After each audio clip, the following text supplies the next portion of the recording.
Magandang araw mga kaibigan. Bigyan natin ng opinion, reaksyon itong post ni Dean Chase. Tungkol ito sa totoong sakit ni Pangulong Marcos Jr. dahil ang sabi ng Pangulo, diverculitis. Ito ngayon, naglabas si Dean Chase ng resibo.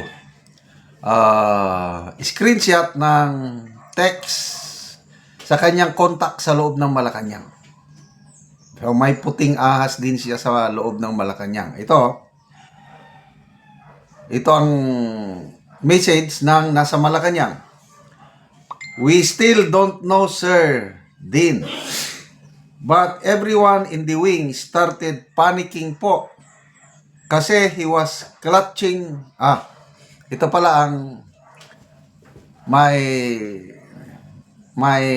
word si Dinche. Sabi na, diverculitis daw, colon issues, meron bang bituka sa dibdib? Baka nalipat lang sa patira sa plank. Ito, we still don't know, Sir Dean, but everyone in the wing started panicking po kasi he was clutching his chest. Akala namin cardiac arrest. So, gumaganon. So, kung ginaganon mo yung chest mo, clutching, parang mahirapan kang makahinga. Yung diverculitis, tinignan ko kagabi sa Google, is pain in the lower abdomen. So, dito sa baba, tiyan. Kasi colon issues bakit? Ang kanyang dibdib, mahirapan makahinga. So, what was it? Sayang, di natuluyan. Sabi ni Dean Chase. According po sa findings, ito na, Sir, AFIB po, atrial fibrillation, arrhythmia due to chronic insomnia.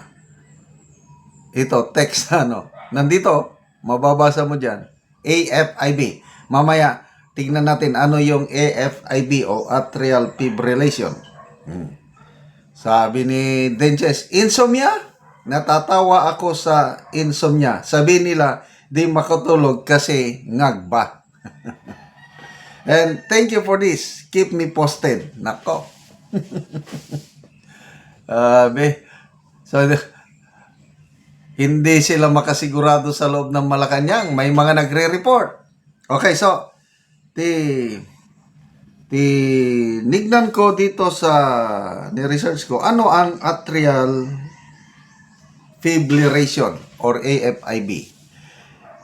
It is the most common type of irregular heart rhythm or arrhythmia, where the heart's upper chambers or atria quiver chaotically instead of beating effectively, causing a rapid erratic pulse, palpitations, and fatigue, significantly increasing stroke risk due to potential blood clot formation, with treatment focusing on rate control, anticoagulation, and rhythm management. What happens?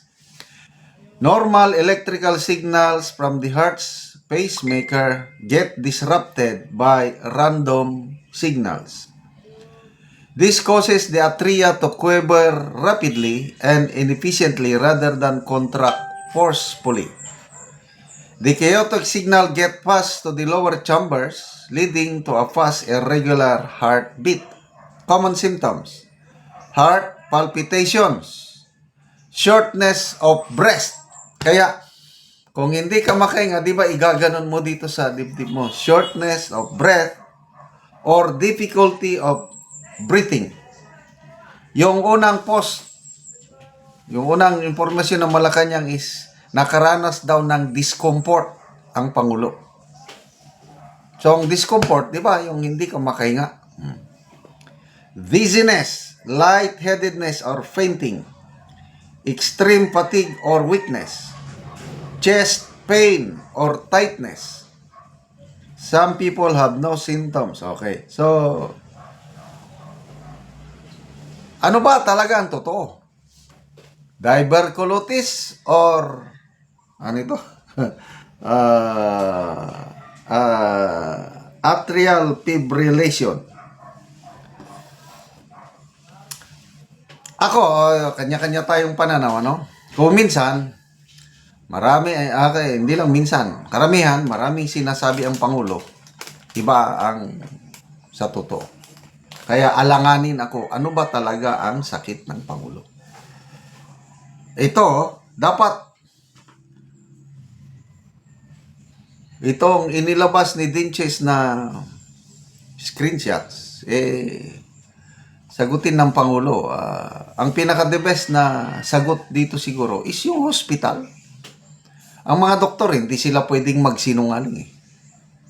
Kung ano talaga ang findings nila. Although, meron din sigurong secrecy. Kaya, ano ba talaga ang sakit ng Pangulo? Bakit nila?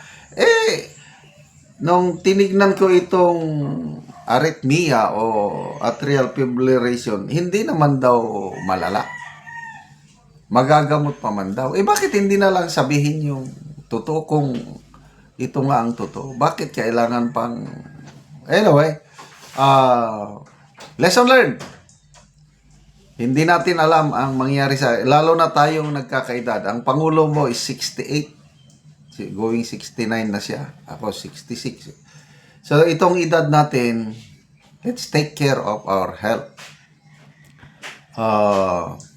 Kung diverculosis man ang sakit niya, ang cause nun is low fiber intake.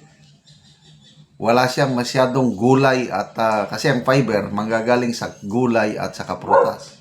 So kung yun ang sakit niya, edi ang solusyon doon, dagdagan mo ng fiber intake mo.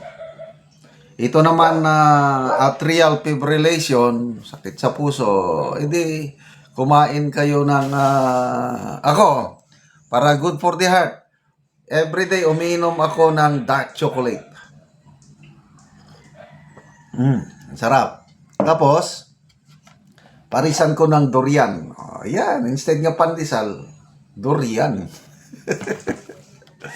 So let's take care of our health dahil health is wealth.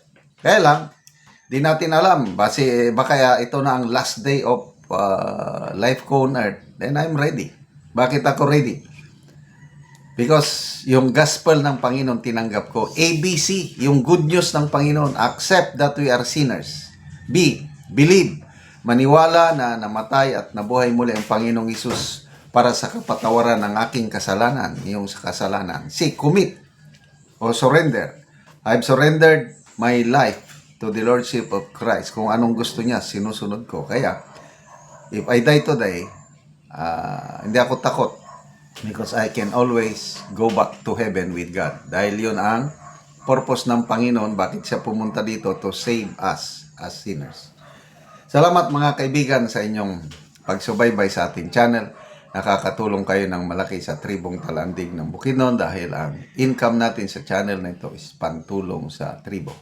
Namimigay tayo ng libreng yero at pako para makapagpatayo sila ng mas maayos na tirahan. Panoorin niyo ang video na ito. Okay, salamat ana yung nag-sponsor. Sa ito.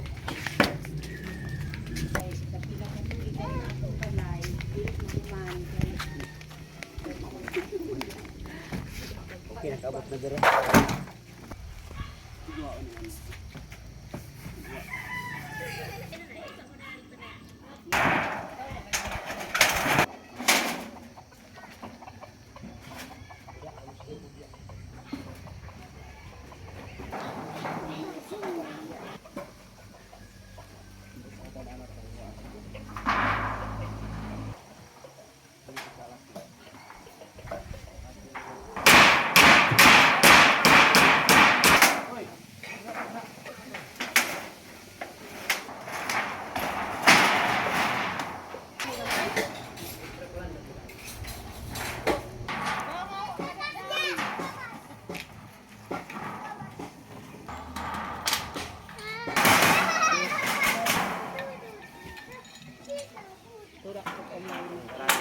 Karon naman nagkit sa pagato.